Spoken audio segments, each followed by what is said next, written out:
27 маусым күні қаламыздың төріндегі тұңғыш президенттің тарих-мәдени орталығында шілденің алғашқы жексенбісі ұлттық домбыра күніне орай домбыра дастан атты тарихи танымдық әдеби сазды концерттік іс-шара өтті. Оған Теміртау қаласындағы Ғазиза Жұбанов атындағы өнер мектебінің жебе домбырашылар оркестрінің мүшелері, әлем балалар мен жасөспірімдер орталығының мирас домбырашылар ансамблі қатысты.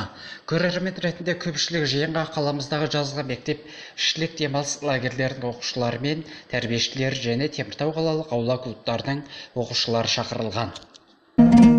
Басты мақсаты ұлы даланың дауысын күмбірлеген үні арқылы ғасырдан ғасырға жеткізіп, мол рухани байлығымызды аман сақтап келе жатқан ұлттық аспабымыз домбыраны ұлықтау болса, жиын қатысушылары өз үддесіне шықты.